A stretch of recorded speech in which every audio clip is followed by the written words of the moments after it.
Hi అందరికీ నమస్కారం, welcome to our channel.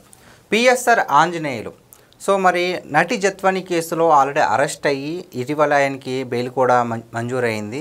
So మళ్ళీ ఆయన్ని విచారించడం అయితే జరిగింది. సో ఎందుకు ఏంటి అని తెలుసుకోవాలంటే మనతో పాటు ఉన్నారు మాణిక్యరావు గారు. సార్ నమస్తే అండి. నమస్తే సార్. పిఎస్ఆర్ ఆంజనేయులు మరి సీనియర్ ఐపీఎస్ అధికారిగా ఉండి ఆయన ఒక తప్పు మీద తప్పు చేసుకుంటూ వస్తున్నారు. మొన్నే నటి జత్వాని కేసులో కూడా అరెస్ట్ అవ్వడం, మళ్ళీ బెయిల్ మీద బయటకు రావడం కూడా జరిగింది.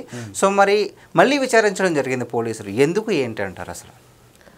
ఈయన గ్రూప్ 1 అంటే అప్పుడు వైసీపీ హయాంలో జగన్మోహన్ రెడ్డి గారు ముఖ్యమంత్రిగా ఉన్న టైంలో ఆయన ఏపీపీఎస్సీకి కార్యదర్శిగా పనిచేశారు. అంటే సెక్రటరీ, కీలక బాధ్యతలు అవి. అయితే దేశ చరిత్రలో ఎవరు కూడా గ్రూప్ 1 విషయంలో ఇంత అవినీతికి, ఇంత క్రూయాలిటీకి ఎవరు కూడా పాల్పడలేదని చెప్పొచ్చు. ఓకే. ఎందుకనంటే గ్రూప్ 1 ఎగ్జామ్ను కూడా మార్కెట్లో అంగడి సరుకులాగా అమ్ముకున్నటువంటి వ్యక్తే పిఎస్ఆర్ ఆంజనేయులు, సీనియర్ ఐపీఎస్ అధికారి. ఈయన ఎస్పీగా చేసినటువంటి సందర్భాల్లో కూడా అక్రమ ఎన్కౌంటర్లు చేశారు. చాలామంది మహిళలని వేధించేవాడంట, సెక్సువల్ హెరాస్మెంట్ చేశారు ఆయన.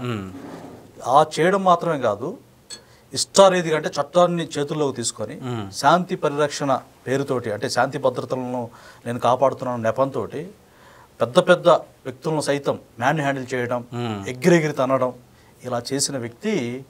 ఈయన ఏపీపీఎస్సీ బాధ్యతలు అప్పచెప్పిన తర్వాత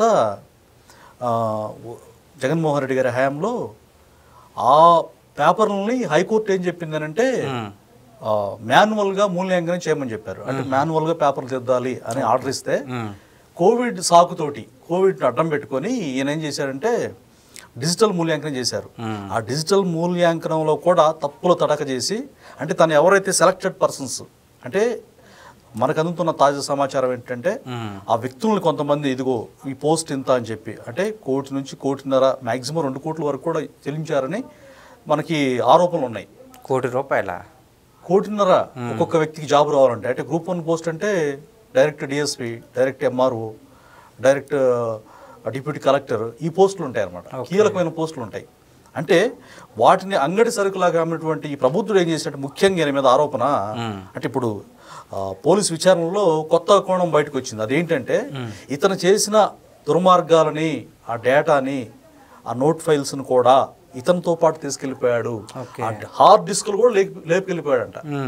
అంటే చూడండి, ఒక ప్రభుత్వ అధికారిగా ఉండి అది అత్యున్నత సర్వీస్ సివిల్స్ రాసి ఐపీఎస్ అయినటువంటి ఈ వ్యక్తి, అంటే జగన్మోహన్ రెడ్డి నాకు ఏదేం చూసుకుంటాడు, జగన్మోహన్ రెడ్డి నాకు అండగా ఉంటే అవడం చేయలేడు. అంటే ఉమెన్స్ని, మహిళల్ని సెక్సువల్ హెరాస్మెంట్ చేసినా ఏం కాదు దీనికి. లేకపోతే జగన్మోహన్ రెడ్డి గారి కళ్ళల్లో ఆనందం ఉంటే చాలు, నేను ఏం చేసినా చెల్లుద్ది అని ఇష్టారీతిగా ఆ హార్డ్ డిస్క్ను కూడా తీసుకెళ్ళిపోయి ఆధారాలు లేకుండా చెరిపేశారు. మెయిన్ అది. ఓకే. ఈ చెరిపేయడం వల్ల ఏంటంటే ఇప్పుడు పోలీసు వారికి ఇతని మీద మరి కోర్టు వారికి కావాల్సిన సాక్ష్యాధారాలు కదా, ఆ సాక్ష్యాధారాలను మాయం చేసినటువంటి ఈ వ్యక్తి ఎక్కడున్నాయి అవేనంటే చెప్పట్లా, పొంతం లేని సమాధానం చెప్తా ఉన్నాడు. అంటే ఇలాంటి ఎంత క్రిమినల్ బ్రెయిన్ అంటే బేసిక్గా పోలీస్ అధికారులు ఏం చేస్తారు, ఎలాంటి క్రిటికల్ సిచ్యువేషన్ అయినా కానీ వాళ్ళు ఛేదించగలరు.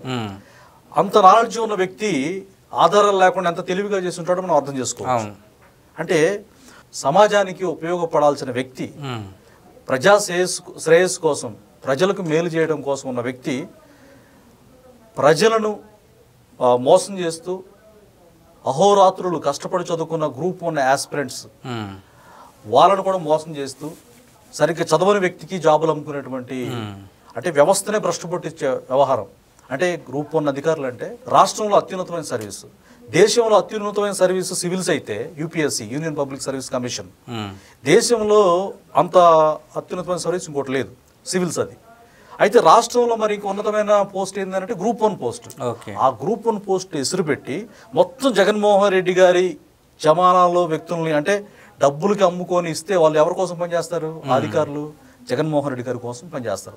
ఈ విషయాన్ని ఛేదించడానికి కూటమి ప్రభుత్వం వచ్చిన తర్వాత కొరడా జులిపిస్తే ఇతను మాయం చేసి అతి తెలివిగా, ఎందుకంటే పోలీస్ అధికారి కనుక ఎన్నో ఎలాంటి ఆపరేషన్ చేసి అతను ఛేదించుంటాడు.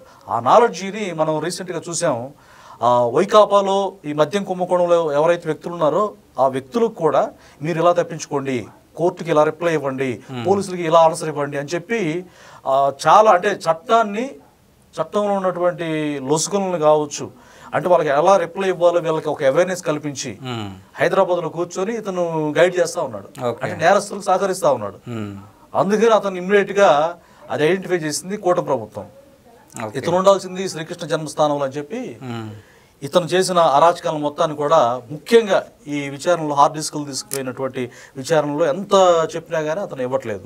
అయితే 1,14,00,000 మధుసూదన్ అనే అతనికి ఎలాంటి ఎంయూ లేకుండా కాంట్రాక్ట్, అంటే పేపర్లు దిద్దే వాళ్ళకి ఖర్చులకి ఇవన్నీ ఒక 10 నుంచి 15 లక్షల వరకు ఖర్చు పెట్టారు.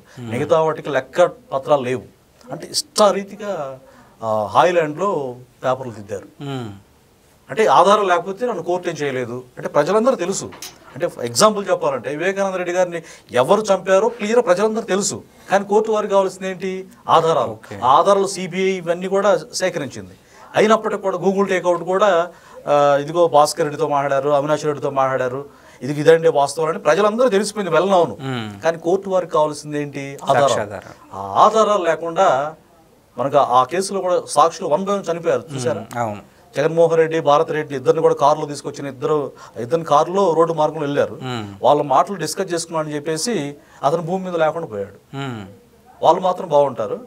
ఇట్లా సాక్ష్యాధారాలు లేకుండా డబ్బులు ఉన్నాయని, మ్యాన్ పవర్ ఉందని, ఫ్యాక్షనిజం ఉందని, రౌడీజం ఉందని రాష్ట్రాన్ని సర్వనాశనం చేసే ప్రక్రియకు వైసీపీ శ్రీకారం చుట్టింది. అందులో భాగంగానే రాష్ట్రం మొత్తం కూడా సర్వనాశనం అయిపోయింది. అది చాలదన్నట్టు మళ్ళీ మేము వస్తాం, మీ అంత చూస్తామని ఇలాంటి పిఎస్ఆర్ ఆంజనేయులు కావచ్చు, అంతకుముందు సీనియర్ ఐఏఎస్ అధికారి శ్రీలక్ష్మి కావచ్చు, ఇలాంటి వ్యక్తులను తయారు చేసి ఈ గ్రూప్ 1లో కూడా, రాష్ట్రంలో అత్యున్నతమైన సర్వీస్ గ్రూప్ 1లో కూడా వీళ్ళకి సంబంధించిన అధికారులు పెట్టుకొని వాళ్ళు లాయల్గా ఉంటారు. ఎందుకంటే మాకు జాబ్ వచ్చింది జగన్మోహన్ రెడ్డి గారి గవర్నమెంట్లో, మేము డబ్బులు కట్టుకుని మేము వచ్చాము, మాకు పెద్ద నాలెడ్జ్ లేకపోయినా కానీ ఆయనకి విశ్వాసపాత్రంగా చేస్తాం అంటే వాళ్ళకు ఒక పెంపుడు కుక్కల్లాగా తయారు చేసుకునే ప్రక్రియ ఇట్లా చేసుకొని ఇలాంటి అధికారుల ద్వారా రాష్ట్రంలో ఒక అవినీతి సామ్రాజ్యానికి శ్రీకారం చుట్టారు. సో ఇలాంటి వ్యక్తులు ముందు రోజుల్లో పనిష్మెంట్ తీవ్రంగా ఉంటే తప్పితే మిగతా వాళ్ళకి భయం ఉండదు. సో మరి పిఎస్ఆర్ ఆంజనేయులు గారు చేసింది ఒక పెద్ద నేరం కింద కూడా పరిగణించవచ్చు. ఎందుకంటే ఒకరి భవిష్యత్తును అయినా పక్కదారి పట్టించారు. సో మరి ఇతనిపై ఎటువంటి యాక్షన్ తీసుకునే అవకాశం ఉందంటారు? అసలు లీగల్గా కూటమి ప్రభుత్వం చాలా అగ్రెసివ్గా సీరియస్గా ఉంది. దుర్మార్గాన్ని, రౌడీజాన్ని, ఫ్యాక్షనిజాన్ని చంద్రబాబు నాయుడు గారు ఉక్కు పాదంతో అణిచేయాలి, తద్వారా డెవలప్మెంట్ జరగాలి, ప్రజలందరూ బాగుండాలి. P4 విధానం చూసాం. అంటే బాగా సెటిల్ అయిన well settled people, poor people సహాయం చేయాలి. అలాంటి ఆలోచన ఎవరికి వస్తుంది? ఈ మొత్తం ప్రకృతి వనరులతో సహా దోచుకున్న జగన్మోహన్ రెడ్డి గారికి నేను మాత్రమే ధనవంతుడిగా ఉండాలి, నేను మాత్రమే ఒక లూసిఫర్లా ఉండాలనేటువంటి ఆలోచన కాకపోతే ఇంకోటి కాదు. లూసిఫర్ మీన్స్ శాటన్ అంటారు. జగన్మోహన్ రెడ్డి గారు బైబిల్ ఫాలో అవుతారు కదా అని చెప్తారు కదా, ఫాలో అవ్వట్లేదు. ఫాలో అయితే ఇలాంటి దుర్మార్గానికి ఆయన బానిస అవ్వడు. అయితే ఈయన చేసినటువంటి ప్లాన్స్ ఏంటంటే బెడిసి కొట్టింది. ఆయన కోణంలోనే దేవుడు ఉన్నాడు అని చూస్తారు అంటాడు కదా, గాడ్స్ జడ్జిమెంట్ జరిగింది. అంటే ఇలాంటి వ్యక్తి కనుక ఇంకుంటే ప్రజలందరూ కూడా దారుణంగా చితికిపోతారు, ఇక బ్రతకడానికి అవకాశం ఉండదు. కొన్ని ప్రాంతాలు మనం చూస్తాం ఆకలి చావులు కూడా ఉంటాయి. అలాగా ఆంధ్ర రాష్ట్రం కూడా అవుద్దని చెప్పి దేవుడు ఆంధ్ర వైపు చూసి కూటమి సర్కార్ని గెలిపించాడు అనేది నా అభిప్రాయం. ఓకే, థ్యాంక్స్ అండి.